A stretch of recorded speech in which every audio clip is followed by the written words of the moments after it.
আধিপত্য এবং ফেসিবাদের পথ সুগম করা হয়। যেহেতু দীর্ঘ 16 বছরের ফেসিবাদী অগণতান্ত্রিক গণবিরোধী শাসন ব্যবস্থা কায়েমের লক্ষ্যে এবং একদলীয় রাষ্ট্র ব্যবস্থা প্রতিষ্ঠার অতি উগ্র বাসনা চরিতার্থ করার অভিপ্রায়ে সংবিধানে অবৈধ অগণতান্ত্রিক পরিবর্তন করা হয়, যার ফলে একদলীয় একচ্ছত্র ক্ষমতা ও আধিপত্য পথ সুগম হয়।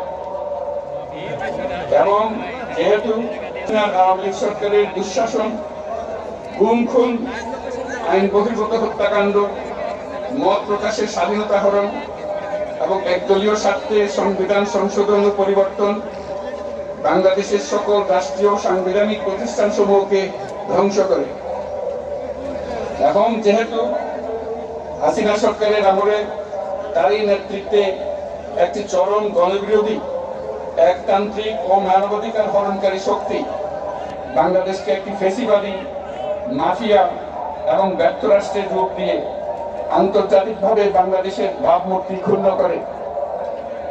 এবং যেহেতু তথাকথিত উন্নয়নের নামে শেখ হাসিনার ফেসিবাদী নেতৃত্বে সীমাহীন দুর্নীতি, ব্যাংক লুট, অর্থ পাচার ও অর্থনৈতিক প্রতিষ্ঠানগুলিকে ধ্বংসের মধ্যে দিয়ে বিগত পতিত দুর্নীতিবাজ আওয়ামী লীগ সরকার বাংলাদেশ ও এই অমিত অর্থনৈতিক সম্ভাবনাকে বিপর্যস্ত করে তোলে এবং পরিবেশ, প্রাণ বৈচিত্র্য ও জলবায়ুকে বিপন্ন করে। এবং যেহেতু শেখ হাসিনার ফ্যাসিস্টদের রাজনৈতিক দল, ছাত্র শ্রমিক সংগঠন সহ সমাজের সর্বস্তরের জনগণ গত প্রায় 16 বছর যাবৎ নিরন্তর গণতান্ত্রিক সংগ্রাম করে জেল জুলুম, হামলা মামলা, গুম খুন ও বিচার বহির্ভূত হত্যাকাণ্ডের শিকার হয়। এবং যেহেতু বাংলাদেশে বিদেশি রাষ্ট্রের অন্যায় প্রভুত্ব, শোষণ ও খবরদারিত্বের বিরুদ্ধে এদেশের মানুষের ন্যায়সঙ্গত আন্দোলনকে বহিঃশক্তির দাবিদার আওয়ামী লীগ সরকার নিষ্ঠুর শক্তি প্রয়োগের মাধ্যমে দমন করে। এবং যেহেতু অবৈধভাবে ক্ষমতা অব্যাহত রাখতে আওয়ামী লীগ সরকার 3টি প্রহসনের নির্বাচনে এই জাতীয় সংসদ নির্বাচন এদেশের মানুষকে ভোটাধিকার ও প্রতিনিধিত্ব থেকে বঞ্চিত করে।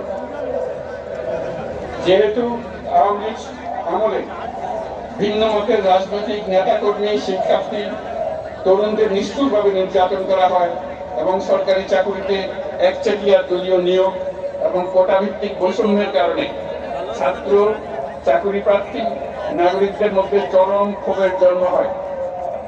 এবং যেহেতু বিরোধী রাজনৈতিক দল সংগঠনের উপর চরম নিপীড়নের ফলে দীর্ঘদিন ধরে জনরোষের সৃষ্টি হয় এবং জনগণ সকল বৈধ প্রক্রিয়া অবলম্বন করে ফ্যাসিবাদ বিরোধী লড়াই চালিয়ে যায়। এবং যেহেতু সরকারি চাকরিতে বৈষম্যমূলক কোটা ব্যবস্থার বিলোপ ও দুর্নীতি প্রতিরোধে বৈষম্য বিরোধী ছাত্র আন্দোলন চলাকালে আওয়ামী লীগ সরকার কর্তৃক ব্যাপক দমন পীড়ন, বর্বর অত্যাচার, মানবতা বিরোধী হত্যাকাণ্ড চালানো হয়, যার ফলে সারা দেশে দলমত নির্বিশেষে ছাত্র জনতার উত্তাল গণ-অভ্যুত্থানের রূপ নেয়। এবং যেহেতু ফ্যাসিস্ট শক্তির বিরুদ্ধে অদম্য ছাত্র জনতার অভ্যুত্থানে রাজনৈতিক দল, ধর্মীয়, সামাজিক, সাংস্কৃতিক, পেশাজীবী, নারী ও শ্রমিক সংগঠন সমূহ সমাজের সকল স্তরের মানুষ যোগদান করে এবং আওয়ামী ফ্যাসিবাদী বাহিনী রাজপথে নারী, শিশু সহ প্রায় 1000 মানুষকে নির্বিচারে হত্যা করে, অগণিত মানুষ পঙ্গুত্ব, অন্ধত্ব বরণ করে। আন্দোলনের চূড়ান্ত পর্যায়ে সামরিক বাহিনীর সদস্যগণ জনগণের গণতান্ত্রিক লড়াইকে সমর্থন প্রদান করে।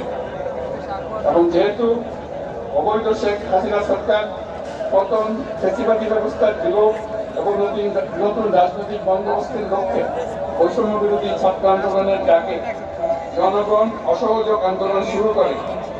পরবর্তী সময়ে 5ই আগস্ট ঢাকা অভিমুখে লং মার্চ পরিচালনা করে এবং ফ্যাসিবাদ বিরোধী আন্দোলনরত সকল রাজনৈতিক দল, ছাত্র জনতা তথা সর্বস্তরের সকল শ্রেণী, পেশার, আপামর জনসাধারণ তীব্র আন্দোলনের চূড়ান্ত পর্যায়ে গণভবনমুখী জনতার উত্তাপ যাত্রার মুখে ফ্যাসিস্ট হাসিনা 5ই আগস্ট 2024 তারিখে পদত্যাগ করে দেশ ছেড়ে পালিয়ে যেতে বাধ্য হয়। এবং যেহেতু বাংলাদেশে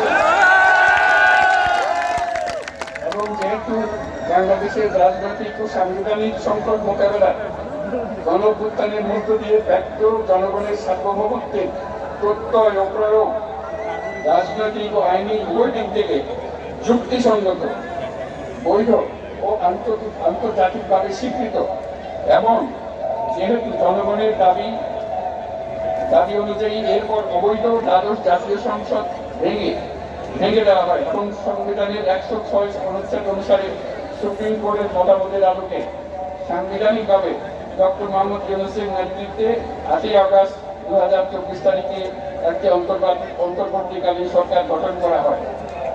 এবং যেহেতু বাংলাদেশের সর্বস্তরের জনগণের ফেসিবাদ বিরোধী তীব্র আকাঙ্ক্ষা এবং ছাত্র জনতার অভ্যুত্থানের মধ্য দিয়ে ফেসিবাদ বৈষম্য দুর্নীতিমুক্ত সমাজ ও রাষ্ট্র বিনির্মাণের অভিপ্রায় প্রকাশিত হয়, সেই হেতু বাংলাদেশের জনগণ সুশাসন ও সুষ্ঠু নির্বাচন, ফেসিবাদী শাসনের পুনরাবৃত্তি রোধ, আইনের শাসন, অর্থনৈতিক ও সামাজিক ন্যায় বিচার নিশ্চিত করার লক্ষ্যে নিয়মতান্ত্রিক উপায়ে বিদ্যমান সংবিধান ও সকল রাষ্ট্রীয় সাংগঠনিক প্রতিষ্ঠানে গণতান্ত্রিক সংস্কার সাধনের অভিপ্রায় ব্যক্ত করে। এবং সেহেতু বাংলাদেশের জনগণ বিগত 16 বছরের দীর্ঘ ফেসিবাদ বিরোধী আন্দোলন সংগ্রামকালে এবং 2024 সালের জুলাই গণঅভ্যুত্থানকালীন সময়ে ফ্যাসিস্ট আওয়ামী লীগ সরকার কর্তৃক সংগঠিত গুম-খুন, হত্যা, গণহত্যা, মানবাধিকার বিরোধী অপরাধ ও সকল ধরনের নির্যাতন, নিপীড়ন, রাষ্ট্রীয় সম্পত্তি লুণ্ঠনের অপরাধ সমূহের দ্রুত উপযুক্ত বিচারের দৃঢ় অভিপ্রায় ব্যক্ত করছে। সেহেতু বাংলাদেশের জনগণ জুলাই জনগণের সকল শহীদদের জাতীয় বীর হিসেবে ঘোষণা করে শহীদদের পরিবার, আহত যোদ্ধা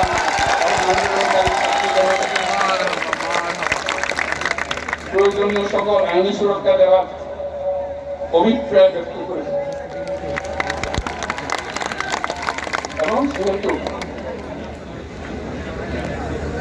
বাংলাদেশের জনগণ যুক্তিসঙ্গত সময়ে আয়োজিতব্য অবাধ ও সুষ্ঠু ও নিরপেক্ষ একটি নির্বাচনের মাধ্যমে গঠিত জাতীয় সংসদের প্রতিশ্রুত প্রয়োজনীয় সাংবিধানিক সংস্কারের মাধ্যমে দেশের মানুষের প্রত্যাশা, বিশেষত তরুণ প্রজন্মের আকাঙ্ক্ষা অনুযায়ী আইনের শাসন ও মানবাধিকার, দুর্নীতি, শোষণমুক্ত, বৈষম্যহীন ও মূল্যবোধ সম্পন্ন সমাজ এবং গণতান্ত্রিক রাষ্ট্র ব্যবস্থা প্রতিষ্ঠার অভিপ্রায় ব্যক্ত করেছে। এবং সেহেতু বাংলাদেশের জনগণ এই প্রত্যাশা ব্যক্ত করছে যে একটি পরিবেশ ও জলবায়ু সহিষ্ণু, অন্তর্ভুক্তিমূলক, টেকসই উন্নয়ন কৌশলের মাধ্যমে বর্তমান ও ভবিষ্যৎ প্রজন্মের অধিকার সংরক্ষিত হবে। এবং সেহেতু বাংলাদেশের জনগণ এই অভিপ্রায় ব্যক্ত করছে যে ছাত্র গণঅভ্যুত্থানের 2024-এর উপযুক্ত রাষ্ট্রীয় সাংবিধানিক স্বীকৃতি প্রদান করা হবে এবং পরবর্তী সংবিধানের পক্ষে এই ঘোষণাপত্র সন্নিবেশিত করা হবে। এবং 2024 সালে গণঅভ্যুত্থানের বিজয়ী বাংলাদেশের জনগণের আকাঙ্ক্ষার প্রতিফলন হিসেবে এই ঘোষণা প্রণয়ন করা হলো। জাতির সার্বিক মঙ্গল কামনা করে আমি জুলাই ঘোষণাপত্র আপনাদের সবার সামনে উত্থাপন করলাম। আল্লাহ সকলের জন্য মঙ্গল দান করুন, জাতির জন্য মঙ্গল নিয়ে আসুক। সবাইকে ধন্যবাদ। আল্লাহ হাফেজ।